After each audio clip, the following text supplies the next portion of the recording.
You know, vowels are the backbone of English language. E is also a vowel letter. It has a short as well as long sound. E has short sound as E and its long sound is its name E.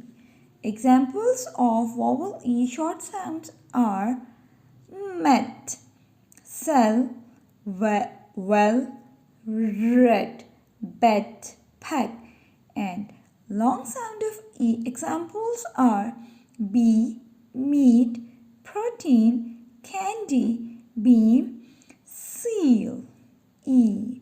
These are the different graphemes for the long E sound. You can learn all of these graphemes through spelling rules.